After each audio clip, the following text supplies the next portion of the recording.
Assalamualaikum warahmatullahi wabarakatuh. Salam sejahtera untuk kita semua. Perkenalkan, saya Suhartina Hamzah, salah satu dosen di Departemen Farmasi, Program Studi Sarjana Farmasi, Fakultas Farmasi Universitas Hasanuddin. Video ini dibuat sebagai sarana penilaian PDD UKTPT di bidang pengajaran. Melalui video ini, saya akan menjelaskan mata kuliah yang saya ampuh, yaitu mata kuliah Biokimia Klinik dengan bobot 3 SKS, 2 bobot teori, dan 1 bobot untuk praktikum. Sebagai seorang dosen, menjadi kewajiban saya untuk melaksanakan tugas Tridharma Perguruan Tinggi, salah satunya dalam bidang pengajaran. Salah satu mata kuliah yang saya ampuh pada semester 4 adalah program studi Sarjana Farmasi adalah mata kuliah Biokimia Klinik. Pada kesempatan kali ini, saya akan menjelaskan secara singkat mengenai mata kuliah Biokimia Klinik. Di antaranya adalah deskripsi mata kuliah, capaian pembelajaran, bahan kajian, sistem pembelajaran dan metode perkuliahan yang digunakan, sistem penilaian dan penilaian berkelanjutan atau self-improvement, dan cuplikan video pembelajaran saat saya melaksanakan pembelajaran melalui Zoom meeting. Adapun seluruh penjelasan yang saya jelaskan dalam video ini adalah rancangan pembelajaran semester dalam RPS, mata kuliah Biokimia Klinik yang dirumuskan secara bersama dengan para pengampuh mata kuliah, dan marilah kita bahas satu persatu bagian tersebut. Pertama, deskripsi mata kuliah. Mata kuliah Biokimia Klinik disajikan kepada mahasiswa sarjana farmasi pada semester genap di tahun kedua, yang merupakan mata kuliah wajib dengan prasyarat mata kuliah biokimia di mana mahasiswa harus memprogramkan mata kuliah biokimia sebelum memprogramkan mata kuliah ini. Mata kuliah ini memiliki bobot 2 SKS dengan bobot praktikum sebesar 1 SKS. Mata kuliah ini direalisasikan dalam bentuk tatap muka secara langsung ataupun melalui Zoom meeting dengan total sekali sepekan dalam 16 pekan atau 16 kali pertemuan, termasuk ujian tengah semester dan ujian akhir semester. Mata kuliah ini mengajarkan tentang teori dan prinsip dasar pemeriksaan biokimia cairan tubuh termasuk urin, darah, dan feses untuk mendeteksi adanya gangguan klinis atau monitoring fungsi organ juga pada sel. Materi yang diberikan mencakup pemeriksaan urin, feses, metabolit, karbohidrat, lipid, serta lipoprotein, dan elektrolit serta parameter-parameter organ hati, ginjal, serta jantung. Mata kuliah ini menjelaskan tentang interpretasi hasil pemeriksaan biokimia klinik dalam mengambil keputusan terkait kondisi pasien. Mata kuliah ini disajikan terpisah dengan praktikum biokimia klinik, di mana praktikum tersebut menjelaskan tentang keterampilan kepada mahasiswa untuk mempreparasi sampel, spesimen, serta instrumen sebelum proses analisis, serta keterampilan melakukan proses analisis yang sesuai dengan pengukuran kadar senyawa biokimia serta memberikan interpretasi klinik yang tepat.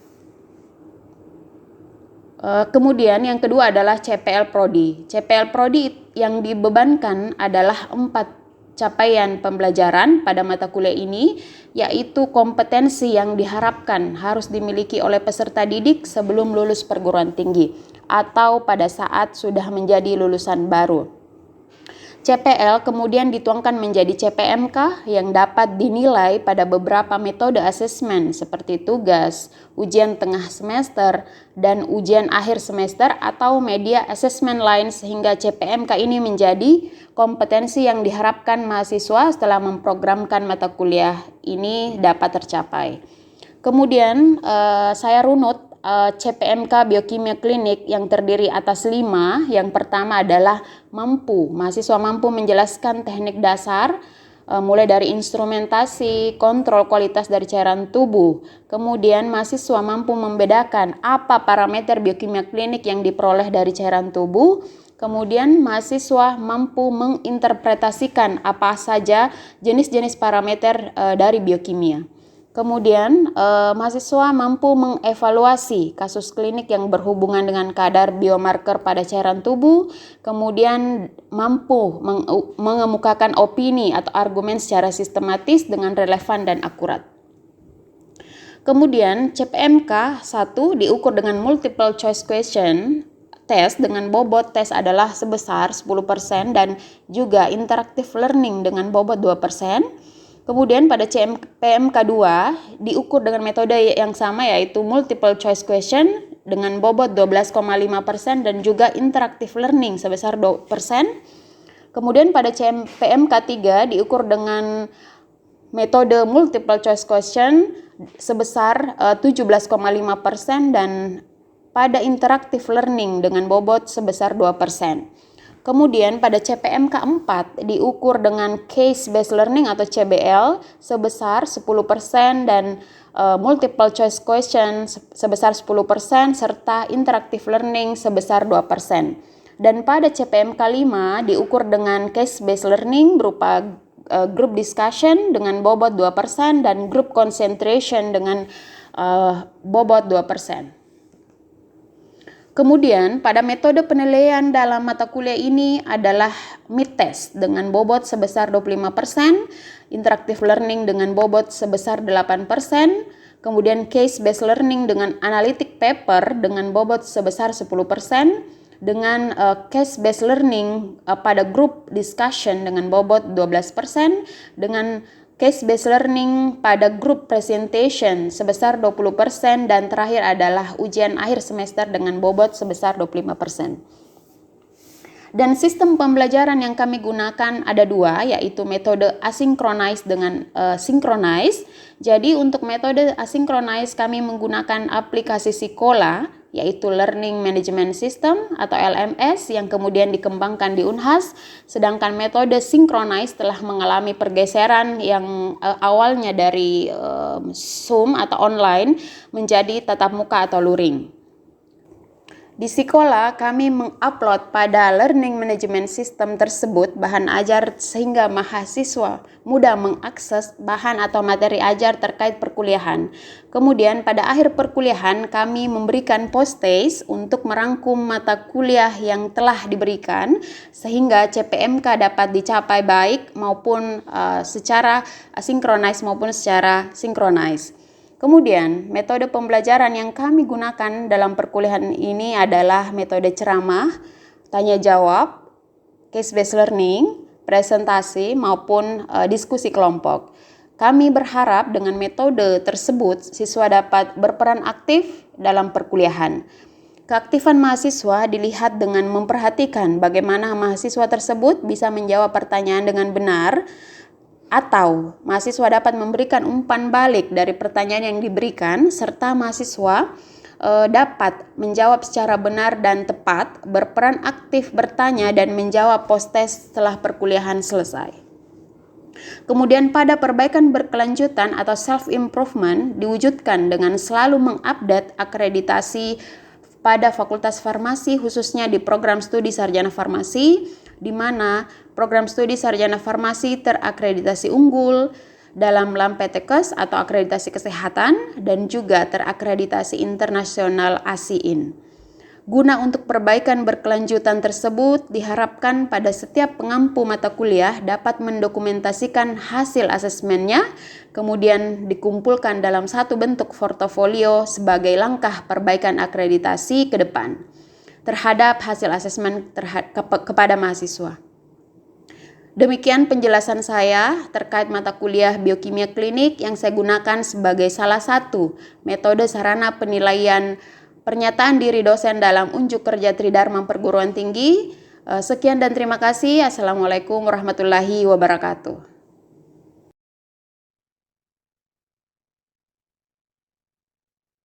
Oke.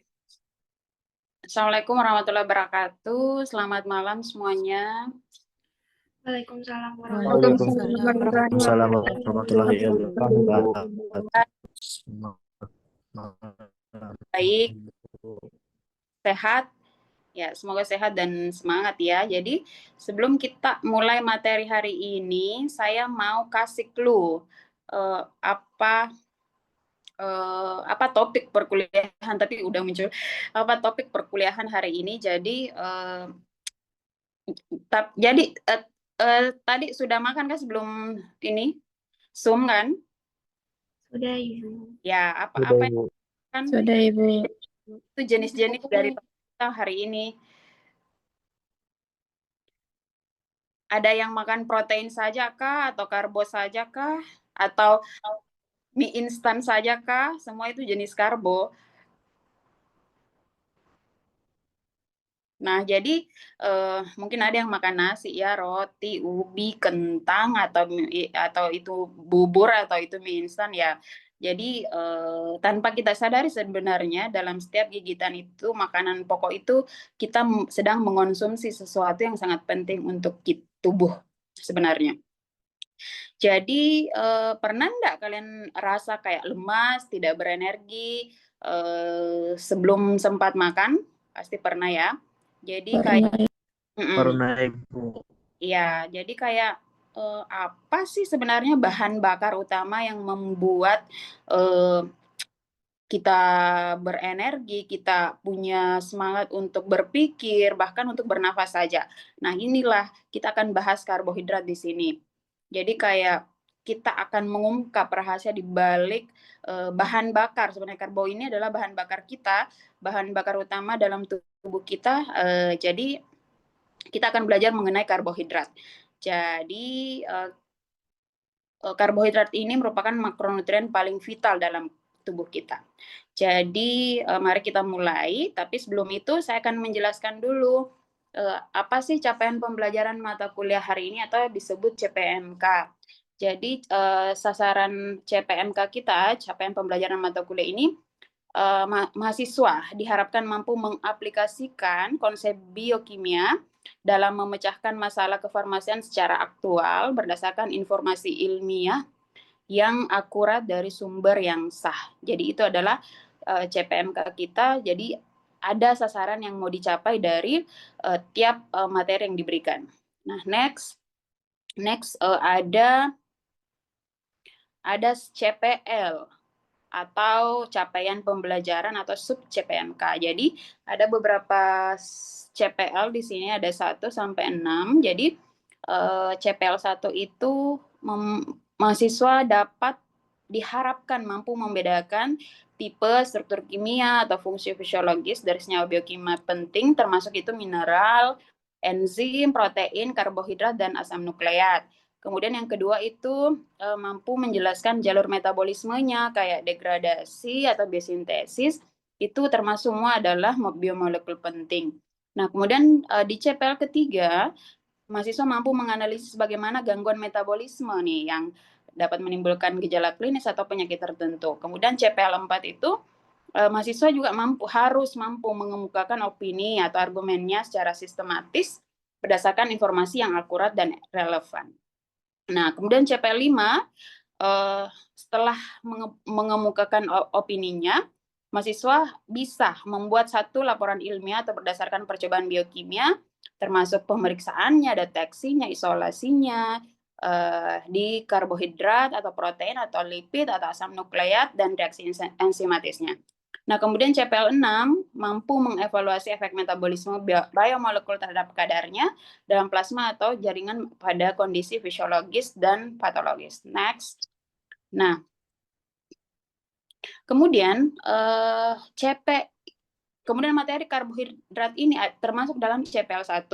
Jadi nanti mahasiswa dapat membedakan tipe, struktur kimia, dan fungsi fisiologisnya, terkhusus yang saya berikan malam ini, yaitu karbohidrat. Oke, nah next kita masuk ke definisi karbohidrat. Ada yang tahu enggak apa itu karbohidrat? Atau ada yang pernah dengar karbohidrat itu apa sih? Ya boleh ya, boleh apapun jawabannya.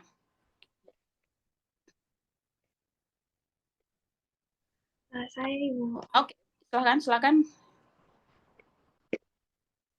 Jadi kalau kita berbicara karbohidrat, jadi karbohidrat itu merupakan salah satu kelompok nutrisi yang dimana dia itu terdiri dari gula, serat, dan juga pati. Jadi karbohidrat ini merupakan sumber utama energi bagi tubuh. Mungkin itu saja Ibu. Ya, betul sekali ya apa yang Cheryl ya. Siapa? Betul sekali yang Cheryl bilang. Jadi sebenarnya definisi karbohidrat di slide ini adalah senyawa organik yang mengandung atom C, H, dan O dengan rumus empirisnya CnH2ON. Jadi atom C ini adalah karbon, H ini adalah hidrogen, dan O ini adalah oksigen. Jadi yang unik dari karbohidrat ini adalah perbandingan atom H dan O-nya yang seringkali mirip dengan air justru, sehingga punya rumus empirisnya yang umum, jadi CnH2ON. Jadi kayak ada satu atom karbon untuk setiap molekul air yang terikat. Jadi meski strukturnya jauh lebih kompleks dari karbon yang menempel pada air. Nah, jadi karbohidrat ini hanya satu jenis saja. Jadi kayak kelompok besar yang bisa kita kelompokkan berdasarkan strukturnya atau seberapa banyak unit gulanya yang mereka miliki.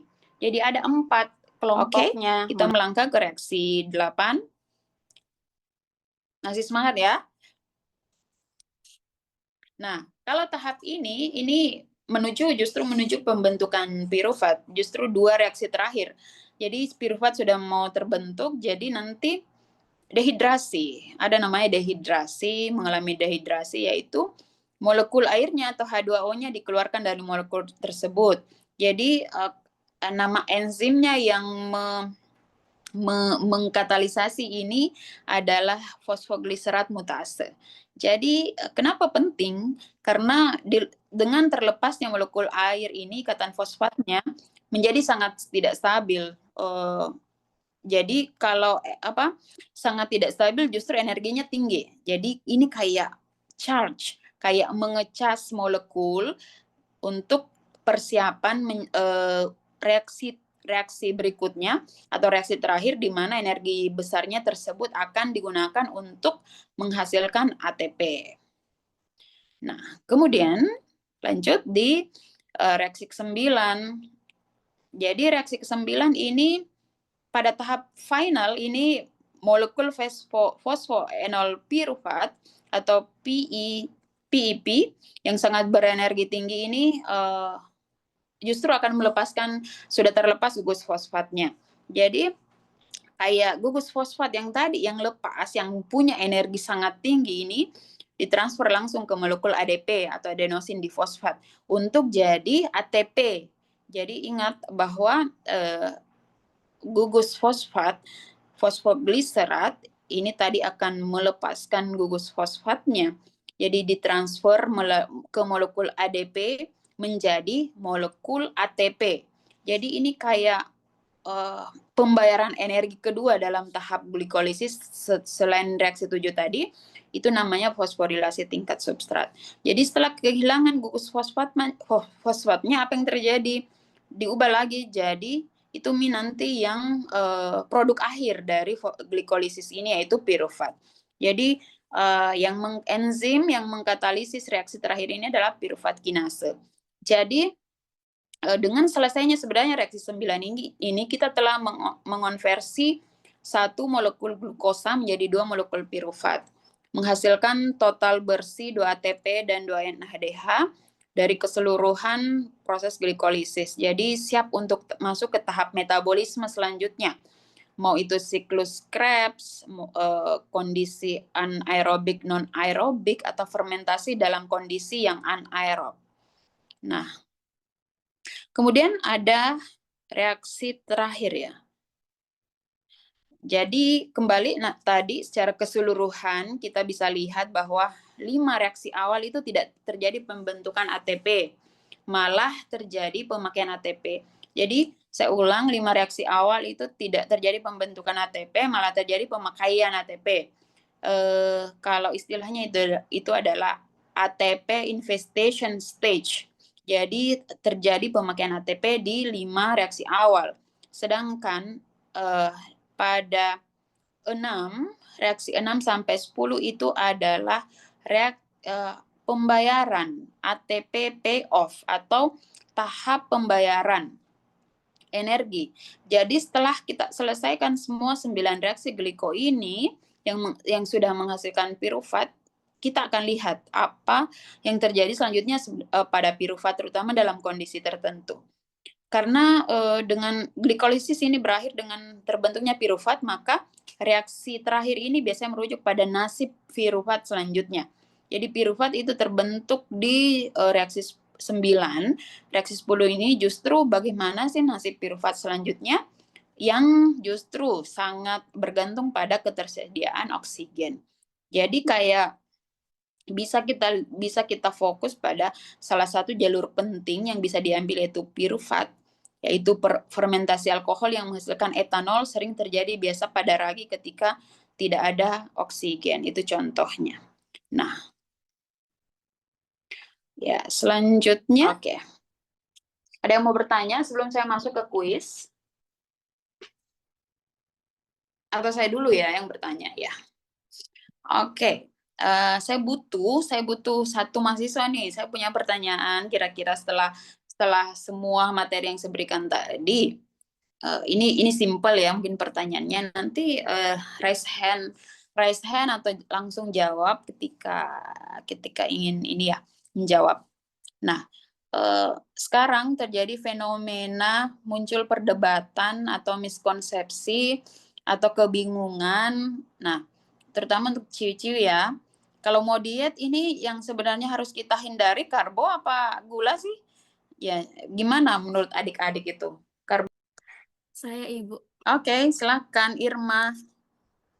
Baik Bu, izin menjawab pertanyaannya. Jadi mungkin berdasarkan apa yang sudah kita pelajari tadi tentang struktur dan klasifikasi dari karbohidrat itu, di mana mungkin yang lebih tepat untuk dihindari atau dibatasi secara signifikan oleh seseorang yang mungkin sedang menjalani diet adalah gula tambahan dan karbohidrat olahan. Nah, di mana jenis ini cepat diserap tubuh dan dapat memicu terjadinya lonjakan gula darah dan rendah nilai gizi. Sebaliknya, kalau semisal karbohidrat kompleks seperti dari sayur, buah utuh, dan biji-bijian, itu tetap penting dikonsumsi karena dia itu mengandung serat dan nutrisi yang mungkin bermanfaat bagi tubuh. Mungkin itu, Ibu. Luar biasa ya. Applause untuk Irma dan jawaban yang sangat ilmiah sekali. Jadi betul ya tadi yang Irma katakan bahwa justru yang harus dihindari adalah gula tambahan atau karbohidrat olahan atau yang disebut refined karbohidrat. Jadi juga tidak semua karbohidrat harus kita hindari.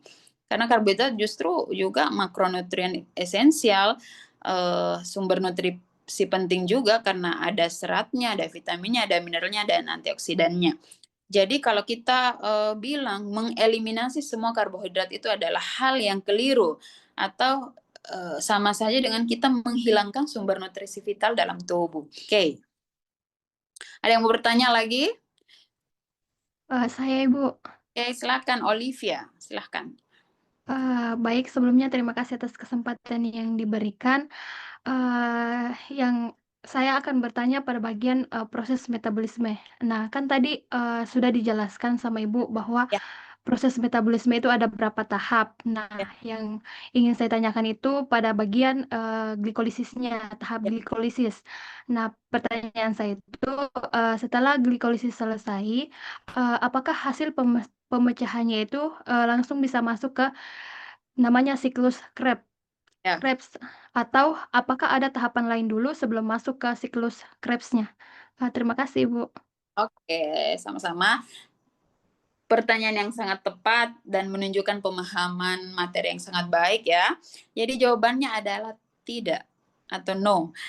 Hasil pecahan glikolisis itu tidak bisa langsung masuk ke siklus manapun. Even itu siklus Krebs. Jadi ada satu tahapan penting yang sebenarnya jadi jembatan atau penghubung antara keduanya. Jadi mari kita ini flashback kembali bahwa pertama hal penting yang harus kita tahu glikolisis ini terjadi di sitoplasma atau cytosol cell. Jadi hasil akhirnya adalah 2 molekul pirufat dari 1 molekul ke glukosa. Sedangkan kalau siklus Krebs itu terjadi di mitokondria, tepatnya di matriksnya mitokondria. Jadi memang ini jalurnya sudah sangat berbeda. Jadi memang perlu jembatan atau penghubung antara keduanya. Nah, karena pirufat ini berada di sitoplasma dan siklus Krebs ini berada di mitokondria, piruvatnya tidak bisa langsung meloncat, langsung terbang misalnya ke tahapan selanjutnya seperti siklus Krebs. Jadi ada proses perantara juga namanya oksidasi pirufat atau lebih dikenal dengan dekarboksilasi oksidatif pirufat. Nanti itu yang jadi jembatan atau penghubung antara keduanya bisa menyatu lah istilahnya. Jadi, nah ini adalah oleh-oleh kalian untuk pulang ke rumah. Jadi ada satu tugas studi kasus yang harus kalian buat. Jadi karena ini di kelas ini ada 37 orang.